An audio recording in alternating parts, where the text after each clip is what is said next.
Swastiastu, selamat siang sahabat Tapos semua. Hari ini kita berjumpa lagi ya di acara Bisa ke Tapos edisi bulan Juli tahun 2021 yang sekaligus sebagai dalam rangka menyambut Hari Raya Idul Adha 1442 Hijriah. Tema kita hari ini adalah apakah kolesterol hanya karena konsumsi daging kambing?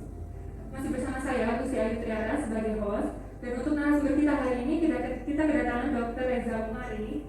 Beliau ini adalah penanggung jawab program pemeriksaan calon jamaah haji di UPTD Puskesmas Tapos. Apa kabar dokter hari ini? Alhamdulillah sehat, Mbak. Baik, dokter kita langsung aja ya. Kupas satu persatu pertanyaan terkait topik kita hari ini. Oke, ya. Mungkin bisa dijelaskan dengan bahasa yang sederhana dok, apa itu kolesterol dan apa fungsinya untuk tubuh kita? Oke, baik. Kolesterol ini pada sejatinya adalah senyawa lemak ya, yang sebagian besar itu dihasilkan di tubuh kita.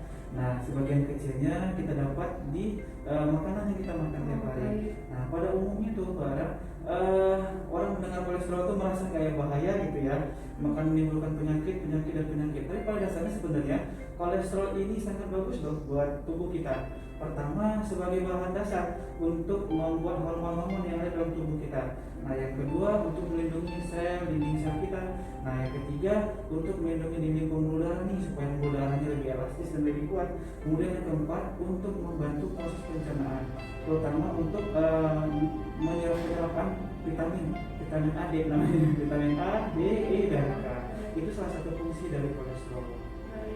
Berarti memang kolesterol itu juga dihasilkan sama tubuh kita sendiri ya dok ya? Karena memang tubuh kita membutuhkan kolesterol tersebut. Benar sekali.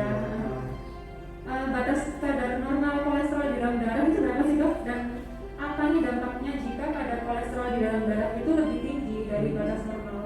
Oke, sebelum kolesterol ini berfungsi, ya saya jelaskan dulu sebelum berfungsi, biasanya dia tuh nggak bisa pergi kemana-mana barang.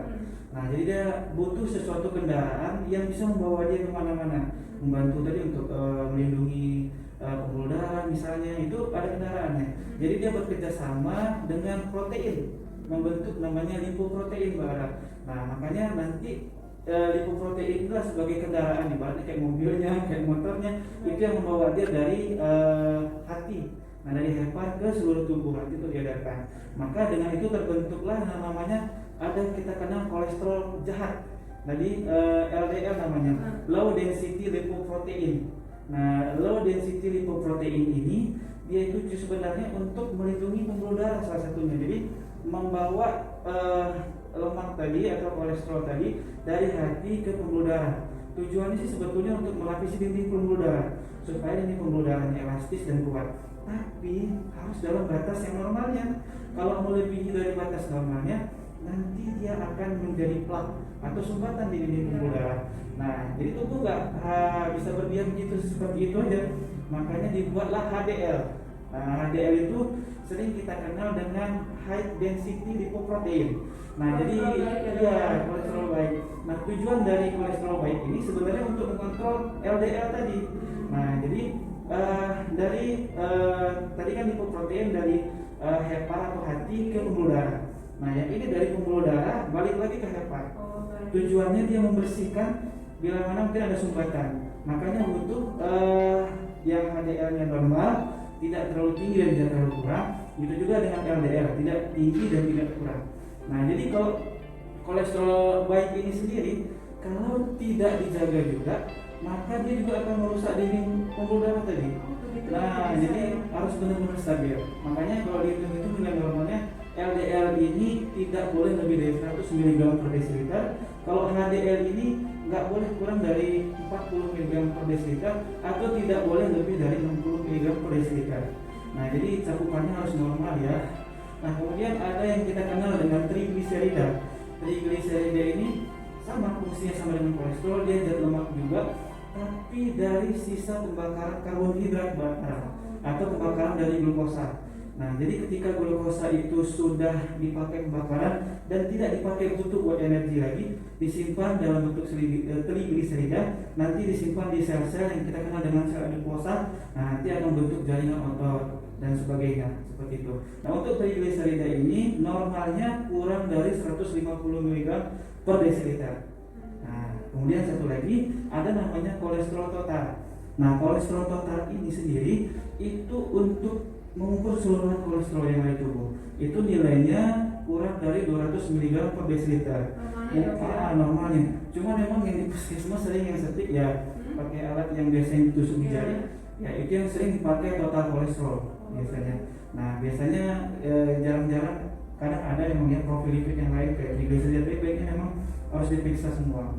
Nah untuk hal buruknya yang terjadi bila mana memang kolesterolnya ini naik, biasanya sering menimbulkan plak saya bilang atau sumbatan ya di pembuluh darah atau dikenal dengan namanya arteriosklerosis. Nah kalau penyumbatannya terjadi di jantung atau arteri koroner akan mendapatkan serangan jantung biasanya. Nah kalau di pembuluh darah yang ada di otak itu akan terjadi stroke. Nah jadi pembuluh darahnya sumbat terjadi stroke iskemik. Kalau di kaki nanti ada udang di bagian-bagian yang dia bikin sumbat di daerah sekitarnya. Baik, kalau begitu. Berarti memang harus seimbang ya dok ya, kolesterol jahat, kolesterol baiknya. Benar. Karena memang segala sesuatu yang berlebihan itu memang nggak baik ya dok ya. Baik. Dok, ini umumnya nih kan pola makan yang buruk yang menjadi salah satu penyebab kolesterol tinggi ya dok ya. Benar. Nah, kira-kira nih dok, makanan apa aja yang perlu kita hindari atau batasi konsumsinya supaya kita bisa mencegah kolesterol tinggi? Baik. Pada dasarnya sih banyak faktor ya yang menyebabkan memang kolesterol kita tuh nggak terkendali ya banyak faktornya. Tapi memang pola makan yang nggak benar ini merupakan salah satu faktornya yang bikin. Nah jadi makanan apa sih yang biasanya kita sering edukasi ke pasien puskesmas terutama ya. Pertama jeroan. Karena kan saking kreatifnya jadi hatinya, paru, limpa, papan otaknya, terus lemaknya kikil jadikan kerupuk misalnya atau dimasak. Nah itu kolesterolnya tinggi sekali. Nah kemudian ada pun makanan yang digoreng termasuk gorengan itu juga termasuk bikin kolesterol. Kemudian yang menggunakan santan berlebih, nah itu juga menimbulkan kolesterol. Apalagi selain itu ada kuning telur, baik telur bebek, telur ayam, bahkan telur puyuh ya, telur burung itu juga kolesterolnya tinggi sekali. Kemudian ada yang sering di sekitar kita mungkin kita nggak sadar, apa itu biskuit, roti, ya itu bikin kolesterol mbak. Saya suka itu. Kalau nggak nyangka itu apa? Kerupuk itu bikin kolesterol. Nah jadi hati-hati ya. Kerupuk kulit tuh ya dok ya. Baik kerupuk kulit maupun kerupuk yang biasa nih dari tepung, itu juga bikin kolesterol. Hati-hati. Untuk ini dok, biasanya kan seafood gitu. Nah sebetulnya untuk seafood itu ada beberapa yang memang boleh, ada yang tidak boleh. Pada dasarnya kalau seafood yang banyak mengandung omega 3 biasanya itu disarankan untuk dimakan kalau memang ada riwayat kolesterol ya. Nah karena akan mengurangi kadar kolesterol terutama LDL-nya dan membantu mengaktifkan HDL itu biar lebih bagus sebetulnya. Cuma kembali lagi ada beberapa yang harus dikurangi kayak udang misalnya, cumi itu memang harus dibatasi karena kadar kolesterolnya lebih tinggi memang barang.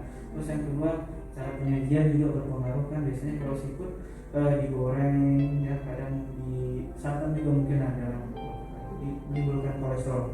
Baik. Selain dari makanan itu, faktor risiko atau penyebab lain yang dapat meningkatkan risiko seseorang menderita kolesterol tinggi itu apa aja dok? Oke, baik. Tadi kan sudah disebutkan ya, salah satunya itu pola makanannya yang kurang sehat yang barang. Mungkin makan apa aja dimakan. Nah, di sini kita ada tambahan juga. Pertama pola hidupnya mungkin yang kurang aktivitas olahraga misalnya. Jadi itu dapat mempengaruhi barang. Nah, yang kedua mungkin berhubungan dengan ada yang perokok. Nah, jadi perokok itu ada zat yang dirokok itu kan terkenal nikotin ya. Nikotin itu merangsang untuk LDL-nya lebih meningkat. Jadi kolesterol jahatnya. Jadi bekerjasama nanti lama-lama ujung-ujungnya akan ada sumbatan juga nanti. Nah, kemudian yang ketiga dari genetik juga berpengaruh, Pak. Karena biasanya yang satu genetik selain gen yang turun, pola hidupnya kan kemungkinan sama, pola makannya juga mungkin sama, jadi berpengaruh ke situ. Kemudian riwayat berat badan berlebih juga ya, atau obesitas. Nah itu juga sangat berpengaruh sekali ke peningkatan kolesterol. Jadi memang disarankan memang untuk menjaga berat badan ideal seperti itu. Terus ada penyakit-penyakit penyerta tuh kayak gangguan hati, terus gangguan ginjal juga ada yang berpengaruh. Nah kemudian penyakit yang lain lah kayak kencing manis itu juga berpengaruh ke kolesterol. Ada kolesterol. Iya. Ini menarik nih dok, tadi saya dengar ini ya, kelebihan berat badan itu ya dok. Ya. Salah satu resiko untuk menaikkan kolesterol. Benar. Kolesterol ya. Ah, Tapi ada fenomena skinny fat ya dok ya. Jadi orang yang kurus itu kolesterolnya juga bisa tinggi kayak Ya. gitu ya dok ya. Ini Ya. benar juga nggak dok? Sebetulnya bisa benar bisa iya ya. Cuman yang balik lagi kita gantung kita untuk faktor yang lainnya. Nah biasanya kalau orang yang memperawatkan gemuk biasanya penimbunan lemak itu lebih banyak, termasuk lemak trigliserida yang mungkin paling banyak. Nah cuman ada yang memang diperiksa dalam batas normal. Berarti yang kurus ini tuh ada faktor yang lain mungkin. Kalau misalnya dia aktivitasnya bagus, misalnya terus makanannya benar-benar nggak makan yang semaunya gitu, aktivitasnya juga bagus, keturunannya nggak ada yang berhubungan dengan kolesterol, kurus pun biasanya nggak ada kolesterolnya. Tapi kalau memang dia kurus, makanannya semaunya, aktivitas juga nggak ada, cuma tidur misalnya, ya sama aja bisa bikin kolesterol. Jadi fisik itu memang ada pengaruhnya. Cuman dia lebih diresikokan yang berperawakan gemuk seperti itu. Cuman ada yang berperawakan gemuk tapi tidak ada kolesterol, ada. Iya mungkin makannya dia karena gemuk dia jaga satu. Yang kedua aktivitas walaupun belum turun berat badannya dia olahraga seminggu misalnya 3 kali, misalnya kolesterolnya dalam batas normal. Berarti memang nggak kita harus lihat dari fisiknya aja dok. Iya banyak faktor-faktor yang lain. Benar bisa sekali. jadi ya kolesterol tinggi. Benar. Kalau gejala kolesterol tinggi itu seperti apa sih dok? Baik, untuk gejala kolesterol pada dasarnya sebetulnya tidak menimbulkan gejala barang. Nah tiba-tiba dia nggak sadar tuh dengan dia punya kolesterol, terus tiba-tiba stroke, tiba-tiba serangan jantung biasanya. Cuma dari beberapa pasien yang kita dapat, kita lihat biasanya menimbulkan gejala tengkuk nih bagian belakangnya tegang, nyeri, terus kemudian sampai ke pundak, bagian bahu belakang sampai ke samping itu biasanya terasa berat. Terus ada yang sampai sakit kepala kayak mencengkeram kepala atas sampai ke belakang itu ada. Terus ada yang pegel-pegel juga ada. Gitu. Seperti itu. Kalau sakit kepalanya tuh dok, dia terus-terusan atau mungkin dalam posisi apa, duduk ke berdiri atau gimana? Sepertinya nggak terus-terusan juga, biasanya hilang timbul. Yang timbul tapi umumnya tapi memang jarang sih yang menimbulkan sakit kepala, kecuali memang didapati saat itu kolesterol tinggi sekali biasanya.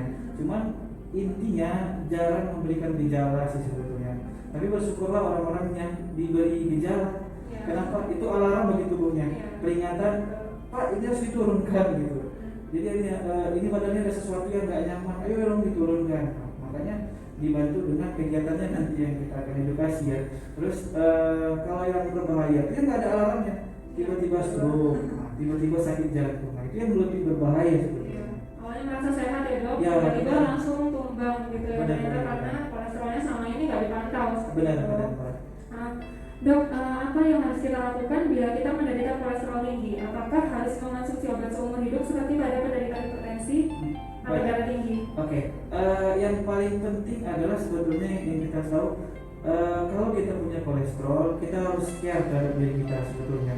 Nah, memang ada beberapa obat kolesterol itu ada yang hepatotoksik. Nah, seringnya itu golongan statin nih. Hepatotoksik itu racun untuk hati ya? Jadi bersifat bersifat racun di hati lah istilahnya, dapat menimbulkan gejala atau merusak hati lah kalau kita bilang seperti itu.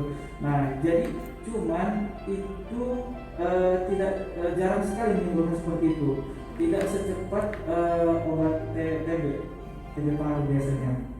Nah, makanya memang kita harus rutin pantau kolesterolnya. Jadi tidak setiap waktu memang harus minum obat kolesterol. Jadi nanti pertimbangan buat dokter juga Mbak Ara. Jadi memang tidak misalnya normal nih kolesterolnya, tidak harus minum sampai seumur hidup misalnya. Karena banyak efek samping yang lain yang akan muncul. Nah, cuma ada beberapa penyakit yang memang harus dianjurkan minum obat kolesterol, seperti misalnya sakit jantung, karena untuk perawatan lebih memilih mana gitu sebetulnya. Jadi ada untung baiknya, ada untung buruknya. Nah, itu dari kebijakan dokternya juga nanti.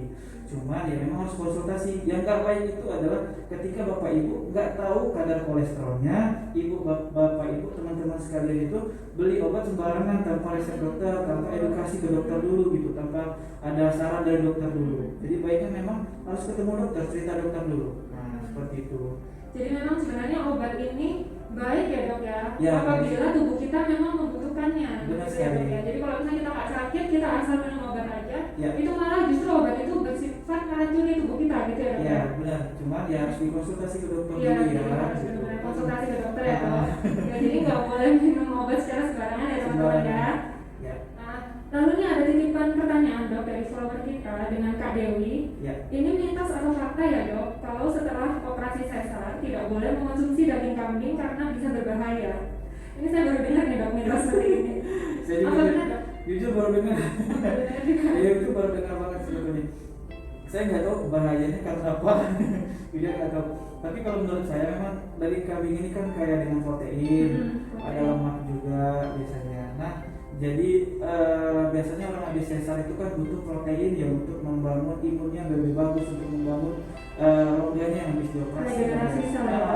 Jadi biar pertumbuhan jaringannya bagus, pertumbuhan badannya juga bagus gitu kan ya, imunnya juga kuat, memang kan dibutuhkan protein.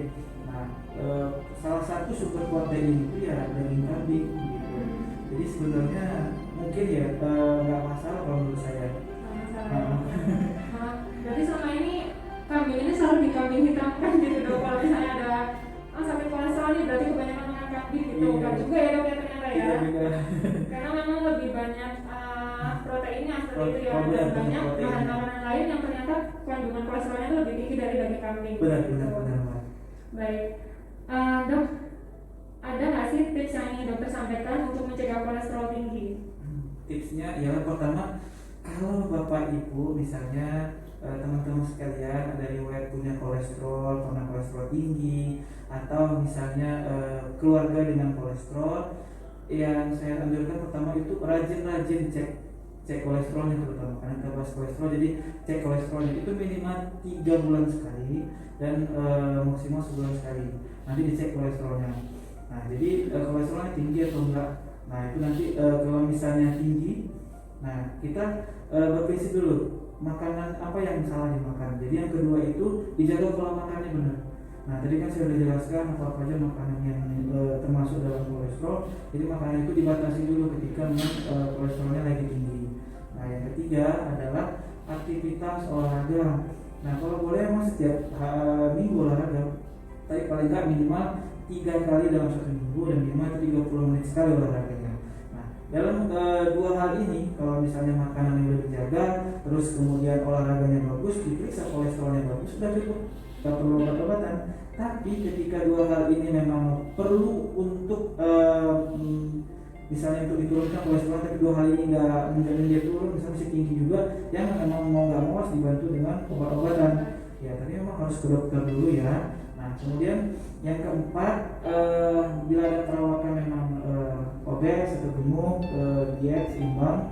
Kemudian kalau merokok di stop ya, karena pada dasarnya memang merokok kan nggak bagus. Kemudian kalau memang ada sakit-sakit berhubungan dekat dengan kolesterol, misalnya sakit jantung, stroke, memang itu harus rutin memeriksa diri, karena dari penyakit-penyakit itu bisa saling berhubungan antara kolesterol dan penyakit tersebut. Apalagi kayak diabetes seperti itu. Dok, terkait dengan perayaan Hari Raya Idul Adha yang sebentar lagi dirayakan oleh umat muslim ya dok. Biasanya itu kan banyak hidangan yang identik dengan kolesterol tinggi ya dok ya. Dokter ada tips nggak dok untuk gimana sih cara kita mengamalkan yang tepat supaya makanan tersebut tidak sampai menjadi tinggi kolesterol dok? Benar. Biasanya memang kan umat Islamnya, umat Muslim setiap kali Lebaran Idul Adha itu atau hari haji kan pasti tidak merayakan makanan daging kurban biasanya. Yang sering itu pas daging-dagingan, mulai dari kambing, sapi, bahkan kerbau. Kalau di Arab mungkin ada unta barangkali. Oke, yang menjadi saran saya tetap yang pertama rajin diperiksa dulu. Bapak Ibu harus tahu kolesterolnya berapa, normal nggak, tinggi nggak, itu jadi patokan ya, ini patokan kita. Kalau memang tinggi, nah tapi tidak terlalu tinggi misalnya, tapi ada di dalam batas normal atau mungkin ada riwayat kolesterol, nah dipilih nih cara masaknya, pengolahannya, Mbak. Nah, ini yang biasanya itu menimbulkan yang digoreng-goreng misalnya. Yang bikin kolesterol tinggi ya dok ya. Kemudian yang santan-santan, rendang, gulai. Apalagi misalnya nih, kalau saya dulu di Medan masak rendang nih, rendang itu dimakan pakai lontong. Nah, lontong itu dikasih sayur nangka kan, santan ya, ditambah telur. Wah, itu gak kebayang jumlah kolesterolnya, tinggi sekali. Boleh disiasati misalnya makan rendang, nasinya sedikit, ditambah sayurnya sayur bening kayak bayam misalnya. Itu salah satu memang siasat mungkin untuk mengurangi peningkatan kolesterol. Nah, atau misalnya penyajiannya diubah. Yang mainstream kan pakai santan digoreng ya. Nah, diganti misalnya dikukus, direbus atau dipanggang, Mbak. Itu meminimalisir peningkatan kolesterolnya seperti itu. Nah, yang selanjutnya adalah yang ketiga, itu bagian tertentu dari hewan itu yang kita harus makan. Misalnya jeroan, jangan dimakan jeroannya karena kan direndam ya. Enak nih limpahnya. Ya udah makan limpah campur daging, campur lagi dengan lontong. Ya udah makin naik kan kadar kolesterolnya. Jadi kayak isi perutnya itu jangan dimakan kalau boleh. Memang daging. Kalau memang teman-teman Bapak Ibu sekalian memang ada riwayat kolesterol, ya secukupnya aja, jangan berlebih. Atau bahkan kalau tinggi sekali di stop, cari penyajian yang baik menjadi aman seperti itu. Jadi memang dianjurkan ya rebus-rebus kalau memang kolesterolnya tinggi sekali seperti itu. Baik, kalau gitu. Terakhir nih dok, tips apa yang dokter sampaikan kepada masyarakat agar dapat senantiasa dalam kondisi sehat, terutama untuk mencegah kejadian penyakit tidak menular yang semakin tinggi dari tahun ke tahun ya dok? Benar sekali. Sekarang ini mungkin lagi masa COVID ya, penyakit meninggal ya. Tapi sebenarnya pembunuh nomor satu itu bukan penyakit infeksius, bukan penyakit menular, bukan. Banyak yang meninggal itu ya karena memang penyakit tidak menular, dan itu kan nggak dipublish. Corona kan tiap hari dipublish ya. Kalau ini kan nggak dipublish. Yang tertinggi itu diabetes mellitus. Nah, kemudian ada penyakit jantung koroner ya, serangan jantung, ada stroke juga. Nah, bagian dari tiga yang saya sebutkan ini ada ambil dari kolesterol juga, terutama kayak serangan jantung dan stroke kan.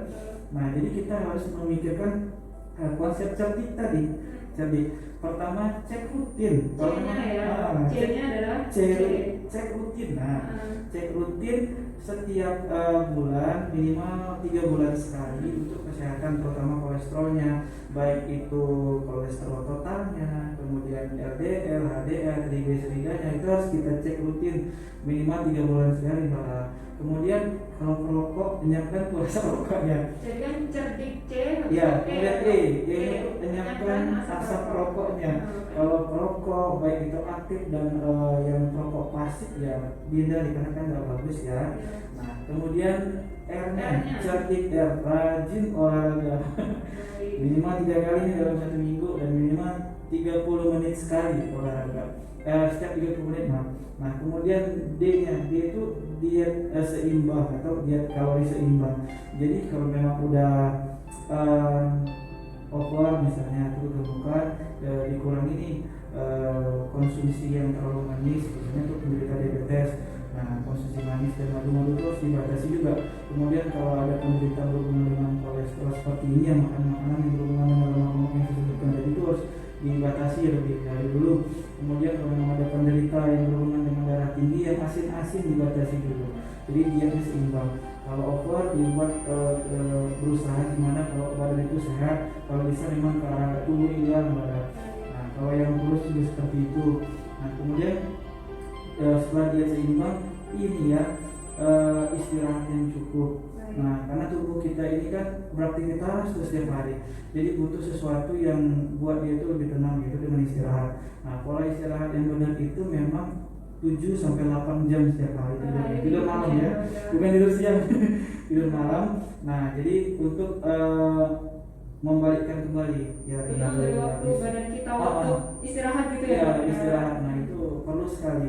Nah, kemudian K-nya ini kelola stresnya.